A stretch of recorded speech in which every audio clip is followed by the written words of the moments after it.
Well, first of all, if I dealt with Syncrude, I mean, Syncrude was, it became my life around the oil sands and creating the National Oil Sands Task Force and actually getting it going, industry that everybody had forgotten about. It was very, very exciting. And, you know, we had our vision was securing Canada's energy future. 4 words, like I still think they're still using it today. We brought that in 1989. It's the most exciting, energizing thing that ever happened in my life.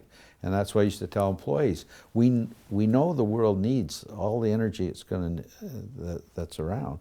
We know we got this energy here, and it's up to us if we can find out how to get that oil out of the sand in an economic and environmentally sustainable fashion. We will secure Canada's energy future. And actually, it's more than Canada, but you know, it's not very often that people are given that kind of opportunity and that clear cut. You know, and I think we've done it. You know, to many degrees. I think we're still challenged in certain areas, but so Syncrude was. I mean, it's. I think it just turned my whole life around coming here and gave it great purpose, and I spent my heart and soul at it. Hours, and then the others are pretty obvious. Careers to the Next Generation. It's my baby. It started right back in '89 and worked through a number of projects, evolved it, and continue to grow it. I continue to chair it to this day. And you know, and so it's, and I still think, and it's all about, it's really, if you really understand it totally, it's all about youth and making sure that they have the exciting opportunities available to them and getting them engaged. And by the way, if we do that, business, you're a big winner, because there's your motivated and skilled workforce that you need. And every business today, that's the one, when you look at our demographics and that, the one thing that's going to limit their potential is the availability of skilled workforce. So they're a huge winner. The youth themselves, they get rewarding careers, they're big winners. It's a win-win-win. And the third win is the community. Community actually gets to engage their young people in taking advantage of the economic opportunities that are there, and in return for that, their young people can get meaningful jobs at home. This is a very big deal for a lot of the rural communities. You know, they see all their young people go to the big cities, and they say, well, how can we keep them here? And then University of Alberta, well, I've been involved with it in so many different levels. You know, certainly with Syncrude, I mean, there's the obvious ones, like the research and that, and what it's done in terms of, I mean, even dating back to Carl Clark, you know, finding the breakthrough that how you separate the bitumen from the sand. But even today, we've had up to 4 NSERC chairs that operate right out of our Syncrude research labs. You know, we have such a close link with people like Jacob Maslia and Murray Gray and others from the university, but also in other areas. I mentioned the one on the literacy. When we had issues there, the Faculty of Extension, we ran courses to teach our supervisors how to talk in front of their people. We adapted one of their programs to do that. We had another one, they have a construction certificate, put all sorts of people through that.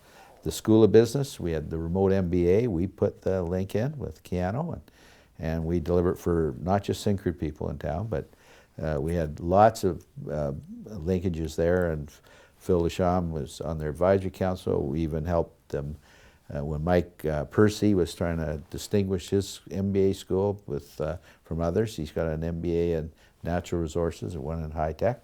We actually helped craft that, or Phil Lasham was involved in that. The mining school, Jim Carter saved it and still chairs that committee to this day. And they serve us well, and the Faculty of Law. You know, everyone knows about our famous Coker fire case, so we established this chair in alternate dispute resolution, and so a lot more of the cases can now be solved outside of the court, right?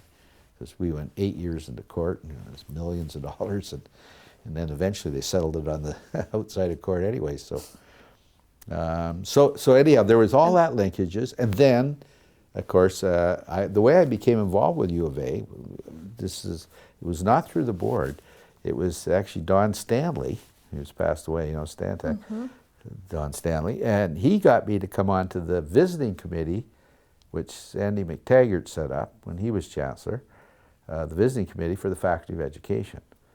And because it was at that time I was getting very involved in the forerunner to careers and trying to get people to pay attention to it. And so I had a lot to say about it. So Don got me in there.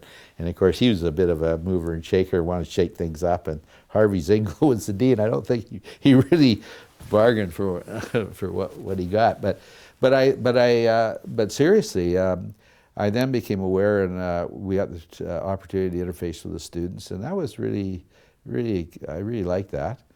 And mind you, we had always have a lot to do with students because we're the number of co-op students we have. We're the single largest employer at the U of A, Syncrude, and certainly the biggest in taking co-op students. And so we had all those connections, and then I ended up on the Board of Governors. John Ferguson convinced me, which I never thought he could, to come on, and then within 2 years I was chair and chaired it for 4 years, and became great friends with Rod Fraser, and he had an exciting vision, and the way I characterized the U of A, I saw that university grow from one of a very fine regional institution to one of the best universities in Canada, and starting to get recognized on the international stage. And now then to get involved with being part of the selection of Indira Samarasekera and the new team, and now to be part of the story as chancellor, taking the U of A to the next level with that bold vision of top 20 by 2020, which, by the way, I think we can achieve. 2 of my children have got their degrees from here.